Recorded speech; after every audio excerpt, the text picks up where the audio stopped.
नमस्कार। चमेली के दर्शकों का एक मुलाकात कार्यक्रम में स्वागत है। दोस्तों, जैसा कि आप जानते हैं, हम इस कार्यक्रम में आपको अलग अलग विषय पर जानकारी देते हैं और अलग अलग कुछ खास लोगों से आपकी मुलाकात करवाते हैं। आज हम आपको एक ऐसे संगठन के बारे में बताने जा रहे हैं जिसे देश का सबसे बड़ा सामाजिक सुरक्षा संगठन कहा जाता है। जी हाँ, ये भारत सरकार की कर्मचारी भविष्य निधि संगठन यानी एम्प्लॉयज प्रोविडेंट फंड ऑर्गेनाइजेशन कहलाती है, जो श्रम एवं रोजगार मंत्रालय के अधीन कार्य करती है, यानी ministry of labour and employment. इस संगठन के बारे में आज हमें विस्तार से जानकारी देने जा रहे हैं इसी संगठन के क्षेत्रीय भविष्य निधि आयुक्त यानी regional provident fund commissioner 2 Shri Mohammad Ashraf Kamil ji, जो इस संगठन के बारे में हमें विस्तार से बताएंगे। तो आइए आज के मेहमान से हम मुलाकात करवाते हैं। अशरफ जी, नमस्कार। आपका हमारे कार्यक्रम में बहुत बहुत स्वागत है। धन्यवाद। अशरफ जी, कर्मचारी भविष्य निधि संगठन यानी ईपीएफओ, जिसे देश का सबसे बड़ा सोशल सिक्योरिटी ऑर्गेनाइजेशन कहा जाता है, इसकी शुरुआत कब हुई और इसके अंतर्गत कौन कौन सी योजनाएं आती हैं? कर्मचारी भविष्य निधि संगठन, जिसको एम्प्लॉयज प्रोविडेंट फंड ऑर्गेनाइजेशन भी कहते हैं, इसकी उत्पत्ति 1952 में हुई एम्प्लॉयज प्रोविडेंट फंड एक्ट 1952 के मातहत। ये संगठन का मुख्य कार्यालय नई दिल्ली में है जी। और इसके जो मुखिया chief executive officer central provident fund commissioner होते हैं जी। ये संगठन श्रम मंत्रालय भारत सरकार के अंतर्गत एक स्टैट्यूटरी बॉडी है जी। और ये संगठन सेंट्रल बोर्ड ऑफ ट्रस्टीज, केंद्रीय न्यास बोर्ड के अंतर्गत काम करती है, जो कि एक ट्राइपेटाइट बॉडी है जिसमें कि employer, employees and government nominees होते हैं एंड सेंट्रल पीएफ कमिश्नर इसके एक्स ऑफिशियो मेंबर होते हैं। क्षेत्रीय कार्यालय हैदराबाद के अंतर्गत 3 उप क्षेत्रीय कार्यालय हैं, Siddipet office, then Kukatpally and Patancheru. Telangana में एक और रीजनल ऑफिस है जिसका नाम निजामाबाद है, जिसके अंतर्गत 2 उप क्षेत्रीय कार्यालय आते हैं, उप क्षेत्रीय कार्यालय करीमनगर एंड उप क्षेत्रीय कार्यालय वारंगल। इसके अंतर्गत कौन कौन सी योजनाएं आती हैं? कर्मचारी भविष्य निधि अधिनियम के अंतर्गत एम्प्लॉइज प्रोविडेंट फंड स्कीम आती है 1952 की, देन एम्प्लॉइज पेंशन स्कीम 1995 की है, जिसने एम्प्लॉइज फैमिली पेंशन स्कीम 1971 को रिप्लेस किया। Then employees deposit linked insurance scheme है 1976 की, जो कि बीमा संबंधित जो लाभ है वो प्रदान करती है कर्मचारी भविष्य निधि संगठन के मेंबर्स को। ये जो ईपीएफओ एक्ट स्कीम के अंतर्गत कौन कौन से एस्टेब्लिशमेंट या कौन कौन से कंपनीज इसके अंदर कवर की जाती हैं? Section 13A and 13B। 13A of the EPF and MP act में वैसे फैक्ट्री एस्टेब्लिशमेंट्स हैं जो कि शेड्यूल 1 में इंडस्ट्री के तौर पे लिस्टेड हैं। वो सारे जो इंडस्ट्रीज फैक्ट्री एस्टेब्लिशमेंट्स हैं, वो जो भी 20 या उससे ज्यादा व्यक्ति जिसमें काम करते हैं, वो भविष्य निधि संगठन के अंतर्गत आते हैं, भविष्य निधि अधिनियम के अंतर्गत आते हैं। उसके अतिरिक्त 13B, सेक्शन 13B है, जिसमें कि भविष्य निधि संगठन में अदर एस्टेब्लिशमेंट, जिसको कि गवर्नमेंट ने नोटिफाई किया है, वो आते हैं जिन्होंने 20 या उससे अधिक एम्प्लॉइज को या कर्मचारियों को अपने यहाँ काम पे लगाया है। इसके अतिरिक्त सेक्शन 14 भी है, जिसके अंतर्गत अगर majority of the employees and employer साझा रूप से एक निवेदन करते हैं कर्मचारी भविष्य निधि संगठन को कि वे भी एम्प्लॉइज प्रोविडेंट फंड एक्ट अपने स्थापना में, अपने एस्टेब्लिशमेंट में लागू कराना चाहते हैं, तो उनको भी government central PF commissioner notification के जरिए उनके ऊपर भी ईपीएफ एंड एमपी एक्ट 1952 लागू कर सकते हैं, वो भी कवर किया जा सकता है। इसके अतिरिक्त भी सेक्शन 2A है, जिसमें कि कोई भी अगर स्थापना या कंपनी कहीं पर कवर्ड है 20 आदमी या उससे ज्यादा से, और दूसरी जगह उसकी ब्रांच है, सपोज हैदराबाद की कोई कंपनी है, वो 50 आदमी से कवर्ड है, उसकी ब्रांच नागपुर में है जिसमें सिर्फ 10 व्यक्ति है, तो वो भी जिस दिन से वो नागपुर की ब्रांच शुरू होगी, उसी दिन से वो कंपनी पीएफ एक्ट के अंदर जरूरी रूप से लागू हो जाएगा उस पे। इसमें कोई भी ये नहीं है कि वो 20 आदमी है या नहीं, बिकॉज 20 आदमी से ऑलरेडी कवर्ड है उसका मुख्य स्थापना। जी, जैसे कि आपने बताया कि ईपीएफओ के अंतर्गत 3 योजनाएं चलाई जाती हैं। जो पहली योजना है ईपीएफ स्कीम, इसके बारे में हमें कुछ बताइए। ईपीएफ स्कीम कर्मचारी भविष्य निधि योजना है जो कि 1952 में आई और समय समय पे इसमें अमेंडमेंट्स हुए।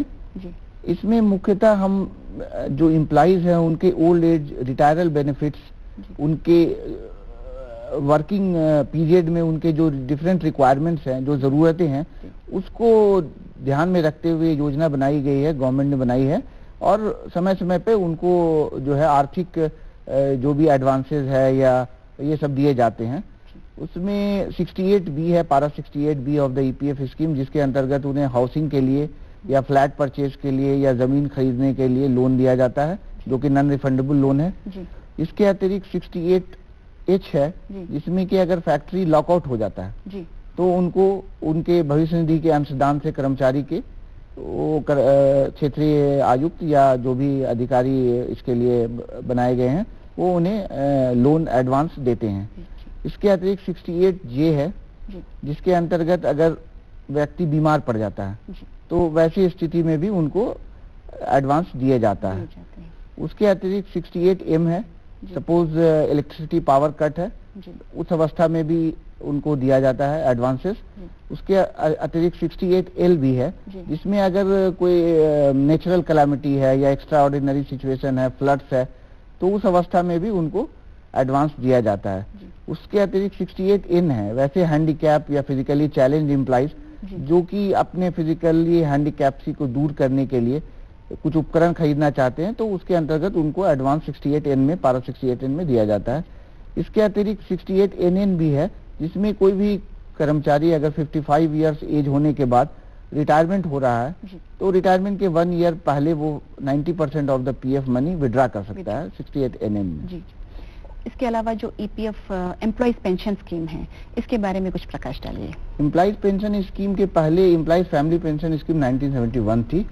उसमें सदस्य की मृत्यु की अवस्था में सिर्फ फैमिली विडो या विडोवर या एक फैमिली मेंबर जो सर्वाइविंग मेंबर होते थे उनको पेंशन मिलता था। अगर फैमिली पेंशन स्कीम का मेंबर सर्वाइव करता था तो उसको LAB लाइफ एश्योरेंस बेनिफिट मिलती थी। उनको सदस्य पेंशन, मेंबर पेंशन का कोई कंसेप्ट नहीं था।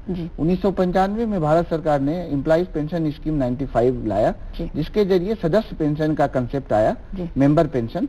कोई भी मेंबर 58 इयर्स पे सुपर एनुएशन हो जाता है उनका, then they can get the pension if 10 years of eligible service उनकी होनी चाहिए मिनिमम।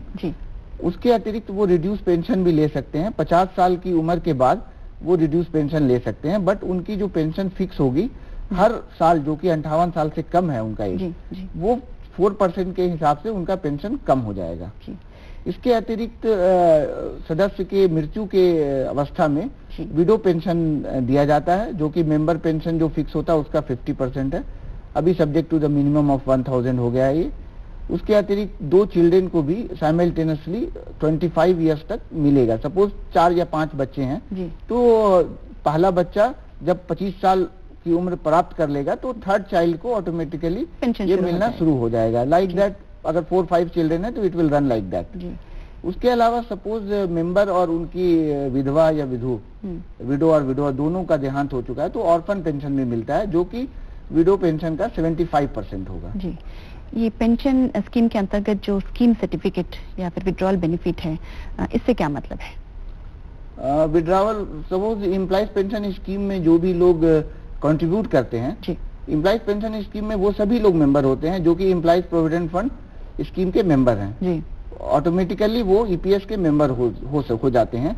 तो जिन लोगों ने 10 साल की सेवा की है और उनका 50 साल की आयु नहीं हुई है ताकि वो रिड्यूस पेंशन प्राप्त कर सके, या 58 इयर्स उनका नहीं हुआ है जिससे वो सुपर एनुएशन पेंशन प्राप्त कर सके, वैसे लोग 10 साल की अगर नौकरी उनकी है या कम भी है तो वो स्कीम सर्टिफिकेट ले सकते हैं, जो कि अगर दूसरे स्थापना या एस्टेब्लिशमेंट में काम करते हैं तो वो सर्विस जोड़ करके 50 साल या 58 साल प्राप्त करने पर वो पेंशन के लिए अप्लाई कर सकते हैं और ये सारी सर्विस जोड़ करके उनको पेंशन बेनिफिट मिलेगी।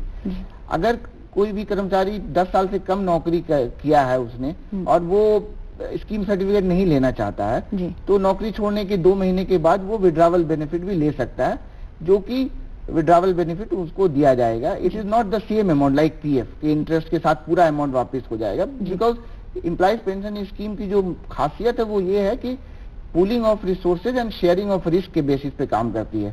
अगर किसी कर्मचारी ने 1 महीना भी ये काम किया है या 2 दिन 5 दिन भी काम किया, उसका अंशदान आया हमारे पास, उनकी मृत्यु की अवस्था में लाइफ लॉन्ग उनके विडो को पेंशन मिलता है या उनके रिमैरिज तक पेंशन मिलता है, चिल्ड्रन पेंशन मिलता है, ऑर्फन पेंशन मिलता है। तो ये इसी कंसेप्ट पे काम करता है, sharing of risk and pooling of resources. इसीलिए विड्रावल बेनिफिट में एक नियत राशि जो कि टेबल सी में ईपीएस स्कीम 95 में नियत की गई है, वो उसको वापस की जाती है। जी। जो इसके अलावा जो आपकी ईडीएलआई स्कीम है जो इंश्योरेंस से रिलेटेड है, इसके बारे में हमें कुछ बताइए। Employees deposit linked insurance scheme 1976 में इनैक्ट की गई। इसके अंतर्गत ये एम्प्लॉयज के पीएफ में डिपॉजिट जो है उससे लिंक्ड स्कीम है और ये उसी कर्मचारी को मिलता है जिसकी मृत्यु सेवा काल में हुई है। He must be on the payroll of the company as on the date of the death of the member. वैसी अवस्था में एम्प्लॉयज पीएफ में जो उसकी राशि लिंक्ड है उसके एवरेज बेसिस पे उसको राशि दी जाती है। ये राशि 1,30,000 अधिकतम राशि थी, लेकिन अभी 16/8/2014 को अमेंडमेंट करके ईडीएलआई एक्ट में इसकी राशि को बढ़ा के 3,60,000 कर दिया गया है। सॉरी 22/8/2014 22 अगस्त 2014 में अमेंडमेंट करके इस राशि को 3,60,000 कर दिया गया है। पहले ये राशि 1,30,000 थी अधिकतम राशि, अभी इसे बढ़ा दी गई है। ये इसको बढ़ा करके 3,60,000 कर दिया गया है। अशरफ जी, ईपीएफ एक्ट एंड स्कीम में जो लेटेस्ट अमेंडमेंट्स हुए हैं, हाल ही में हमने सुने हैं बहुत सारे अमेंडमेंट्स हुए हैं, तो ये अमेंडमेंट्स क्या हैं? Latest amendments EPF and MP act में किया गया है। इसमें सबसे पहले तो जो वेज सीलिंग थी, वेज सीलिंग वो चीज है जिसमें कि अधिकतम basic and DA on which जिसपे अंशदान करता है नियोक्ता, एस्टेब्लिशमेंट और एम्प्लॉयर, वो पहले 6500 रुपये थी, जिसपे कि वो पीएफ वेजेस कहलाती थी। उस पे उसको पीएफ देना जरूरी होता था। अगर कोई व्यक्ति किसी कंपनी में 6500 रुपये से ज्यादा पे बेसिक और डीए जो पीएफ वेजेस है section 2B of the EPF act में जो बेसिक वेज डिफाइन किया गया है, उससे अधिक पे अगर नौकरी ज्वाइन करता था तो वो एक्सक्लूडेड एम्प्लॉई कहलाता था। तो इस सीमा को 6500 से बढ़ा करके 1 सितंबर 2014 से 15,000 कर दिया गया है। इससे ये फायदा ये हुआ है कि बहुत सारे और भी व्यक्ति कर्मचारी जो कि एक्सक्लूडेड की सीमा में चले आते थे, बिकॉज उनका पीएफ वेजेस जो है बेसिक डीए मोर देन 6,500 या 15,000 था, 6,500 था, वो सभी कवर हो जाते हैं, कवर हो जाएंगे। इसके अतिरिक्त गवर्नमेंट ने सितंबर 2014 से पेंशन की राशि 1 वर्ष के लिए बढ़ा करके न्यूनतम 1,000 गारंटी कर दी है। पहले ये पेंशन फिक्सेशन के हिसाब से उनको मिलता था, इट में भी 100, 200, 500 आल्सो, बट अभी कम से कम मिनिमम राशि 1,000 रुपया कर दी गई है। ये राशि अगर विडो को मिलती है तो उसके अतिरिक्त चिल्ड्रन पेंशन को अलग राशि मिलती है। ये तो हो गई सदस्यों की बारी। इसके अतिरिक्त अभी और भी अमेंडमेंट्स हुए हैं, जैसे कि बीमा employees deposit linked insurance scheme, उसकी राशि भी बढ़ा करके, जैसे मैंने बताया, इसको बढ़ा करके 22 अगस्त 2014 में 3,60,000 कर दी गई है। इसके अतिरिक्त इंटरनेशनल वर्कर्स के प्रोविजंस ऐड किए गए हैं, जो कि पहले इंटरनेशनल वर्कर्स नहीं होते थे। तो इंटरनेशनल वर्कर्स में ये मैं विस्तार में बाद में बताऊंगा, बट इंटरनेशनल वर्कर भी एक नया अमेंडमेंट है जो कि बाहर से जो व्यक्ति आते हैं दूसरे देश के, जो कि इंडिया के पासपोर्ट होल्डर नहीं है, वो सभी इंटरनेशनल वर्कर की कैटेगरी में आते हैं, तो उनको भी पीएफ का अंशदान करना जरूरी हो गया है अभी। अशरफ जी, ये तो बातें हो गई सदस्यों के बारे में। अगर कोई संस्थान, अगर कोई एस्टैब्लिशमेंट सदस्यों की रकम जमा करने में अगर चूक जाती है या डिफॉल्ट हो जाती है, तो उस पे आपका ऑर्गेनाइजेशन क्या एक्शन लेता है? कर्मचारी भविष्य निधि संगठन एम्प्लॉइज प्रोविडेंट फंड ऑर्गेनाइजेशन के अंतर्गत हमने बताया कि 13A एंड 13B में factory establishment and other establishments आते हैं, और ये जो शेड्यूल है उसको नोटिफिकेशन के जरिए गवर्नमेंट जो है बढ़ाती रहती है, नए नए एस्टैब्लिशमेंट्स को इसके अंतर्गत लाती रहती है।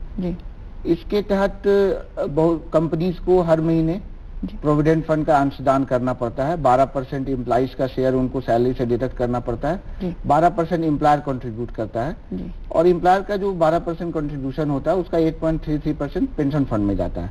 उसके अतिरिक्त भी नियोक्ता को 1.10% एडमिनिस्ट्रेटिव ईपीएफ एडमिनिस्ट्रेटिव चार्जेस देने होते हैं, 0.5% ईडीएलआई चार्जेस देने होते हैं। उसके अतिरिक्त 0.05% अगर ये चूक जाती है, ये देना पड़ता है। वो अगर चूक जाते हैं तो प्रावधान किया गया है ईपीएफ एंड एमपी एक्ट में, सेक्शन 7A एक अर्धन्यायिक प्रक्रिया है, क्वासी जुडिशियल इंक्वायरी है जी, जो कि सिविल प्रोसीजर कोड 1908 के अंतर्गत एक न्यायिक प्रक्रिया है, जिसके अंतर्गत दो प्रकार की चीजें निर्धारित की जाती हैं। पहला, अगर हमने किसी कंपनी को या एस्टेब्लिशमेंट को पीएफ एक्ट लागू किया, 20 हमारा मानना है डिपार्टमेंट का ईपीएफओ का कि उसमें 20 आदमी काम करते हैं और उस पर प्रोविडेंट फंड एक्ट लागू है, तो बहुत सारी कंपनी उस पर डिस्प्यूट करती हैं, विवाद करती हैं कि ये कंपनी हमारे प्रोविडेंट फंड के अंतर्गत नहीं आती हैं, आप इसको लागू नहीं कर सकते। तो सेक्शन 7A के अंतर्गत वो डिसाइड किया जाता है कि ये कंपनी प्रोविडेंट फंड में लागू हो सकती है, नहीं हो सकती, ईपीएफ एंड एमपी एक्ट इस पे अप्लाई करता है, नहीं करता है, वो बातें डिसाइड होती हैं। इसके अतिरिक्त जो कंपनी प्रोविडेंट फंड एक्ट में लागू है उसके ऊपर, और वो डिस्प्यूट नहीं कर रही है कि प्रोविडेंट फंड एक्ट उन पे लागू नहीं होता, बट किसी कारण से वो प्रोविडेंट फंड का जो कंट्रीब्यूशन है वो टाइम पे, समय पे वो जमा नहीं करा रही हैं, तो वैसी स्थिति में सेक्शन 7A के अंतर्गत वो बकाया को एसेस किया जाता है। ये बिल्कुल लीगल होता है एक्शन। या it is a quasi judicial inquiry और it is determined, the amount is determined and 15 days time is given to the employer to pay the money. If he is dissatisfied, he can even appeal before the tribunal, which is in Delhi, and recently also Bangalore में tribunal गठित करने के लिए अधिसूचना government ने जारी की है। तो इसमें ये निर्धारित करने के बाद क्या होता है कि अगर कंपनी ने 15 दिन में पैसा नहीं जमा किया तो section 8 to 8G of the act में पैसा कैसे वसूला जाए उसके बारे में, कार्रवाई के बारे में सारी विवरण दिया हुआ है। तो यूजुअली करंट डिमांड होता है, जब फाइनेंशियल ईयर में हम एसेस करते हैं पैसे को तो it become the current demand. तो करंट डिमांड को हम एसेस करने के बाद एटीएफ बैंक अटैचमेंट या अगर थर्ड पार्टी से ड्यू है उस एम्प्लॉयर को, we can attach and get the money and his liability will be absolved of. इसके अतिरिक्त फाइनेंशियल ईयर क्लोज होने के बाद 31 मार्च को वो करंट डिमांड जो होता है वो अरियर डिमांड में कन्वर्ट हो जाता है। देन 8B सर्टिफिकेट इशू किया जाता है जिसको रेवेन्यू रिकवरी सर्टिफिकेट बोलते हैं, और उसको रिकवरी के लिए डिपार्टमेंट के पास इनकम टैक्स शेड्यूल 2 और 3 में 1961 के एक्ट में जो पावर्स हैं रिकवरी के, वो सारे के सारे power as it is EPF act में दिए गए हैं, जिसमें कि हम जो जिस कंपनी का एरियर है, बकाया है और उन्होंने जमा नहीं किया, उस कंपनी के नियोक्ता को हम अरेस्ट कर सकते हैं और इम्प्रिजन कर सकते हैं सिविल इम्प्रिजनमेंट में 6 महीने तक के लिए। इसके अतिरिक्त उनकी जो प्रॉपर्टी है, पहले हम कंपनी की प्रॉपर्टी को अटैच करते हैं और सेल करके बकाया को वसूल करने का प्रयास करते हैं। अगर कंपनी की प्रॉपर्टी से हम बकाया वसूल नहीं कर पाते हैं, देन नियोक्ता जो एम्प्लॉयर होते हैं उनकी पर्सनल प्रॉपर्टी को भी अटैच करके बकाया वसूल किया जा सकता है। इसके अतिरिक्त अगर बहुत सारी कंपनी बंद हो जाती है और वो दूसरी जगह एम्प्लॉयर लोकेट हो जाते हैं, सपोज हैदराबाद की कंपनी है, कंपनी पूरी तरह बंद हो गई, यहाँ पे कोई भी ट्रेसेबल नहीं है, और कंपनी का मालिक सपोज दिल्ली में रह रहा है, तो ऐसी सूचना में या कंपनी के मालिक है या कंपनी की कुछ प्रॉपर्टी दिल्ली में है, तो सेक्शन 8C के तहत हम सर्टिफिकेट 8B सर्टिफिकेट को ट्रांसफर कर सकते हैं दिल्ली, और दिल्ली में जो रिकवरी ऑफिसर होते हैं, वसूली अधिकारी, वो सारे पावर्स रिकवरी के इस्तेमाल करके बकाया को वसूल करने का प्रयास करते हैं। ईपीएफओ में कंप्यूटराइजेशन की क्या स्थिति है? ईपीएफओ को कंप्यूटराइजेशन काफी तीव्र गति से चला है, और जब से संगठन की उत्पत्ति हुई 1952, उसके बाद जब कंप्यूटराइजेशन भारत में आया, तब से EPFO was a leading organisation जिसमें कि कंप्यूटराइजेशन हुआ। और आज के वर्तमान में ये स्थिति है कि कोई भी क्लेम, दावा प्रपत्र जो आता है कर्मचारी ईपीएफ स्कीम का या एम्प्लॉइज पेंशन स्कीम का या employees deposit linked insurance scheme का, या फॉर्म 10D वगैरह, 10C, फॉर्म 19, ये दावे हैं। फॉर्म 19 के तहत जो है एम्प्लॉइज प्रोविडेंट फंड का पैसा लेता है। फॉर्म 10C के तहत वो स्कीम सर्टिफिकेट या विड्रॉवल बेनिफिट ले सकता है। फॉर्म 10D के तहत वो विडोवर पेंशन या मेंबर पेंशन या रिड्यूस पेंशन या डिसेबलमेंट पेंशन के लिए अप्लाई कर सकता है। इसके अतिरिक्त कंप्यूटर होते हैं, तो ये जो दावा लेकर के कर्मचारी हमारे ऑफिस में आता है, तो कंप्यूटराइजेशन की प्रक्रिया उस दावे को जो हम रजिस्टर करते हैं उसी समय से शुरू हो जाती है, और जैसे ही दावा रजिस्टर होता है एम्प्लॉय के मोबाइल पे मैसेज भी जाता है, और जैसे जैसे प्रोसेसिंग का प्रक्रिया चलता है वो मैसेज जाता है। तो दावा को रजिस्ट्रेशन के समय से ही कंप्यूटराइज प्रक्रिया है, वो रजिस्टर हो जाती है जी। उसके बाद ये कंसर्न अकाउंट्स ग्रुप में जाती है, वो फिर इसको प्रोसेस करते हैं, देन वो अमाउंट ऑथराइज करने के बाद ये कैश सेक्शन में कंप्यूटरीकृत प्रणाली से ही जाती है और वहां पर थ्रू NEFT के जरिए हम पैसा पे करते हैं। तो ये सारी प्रक्रिया जो है कंप्यूटराइज है, जिससे कि क्लेम का प्रॉपर ट्रैकिंग होता है ताकि इधर उधर क्लेम नहीं हो जाए।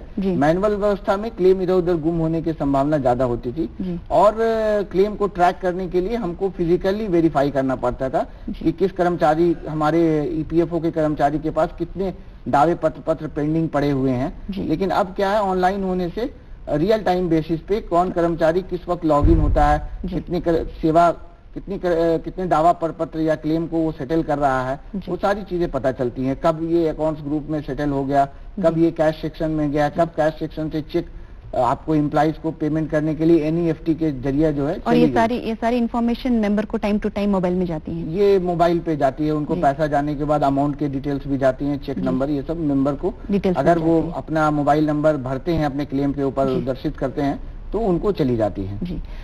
EPFO में मेंबर को दिए जाने वाली सर्विसेज जो हम सेवाएं देते हैं, उसे बेहतर बनाने के लिए कौन कौन से कदम उठाए जा रहे हैं या कदम उठाए गए हैं?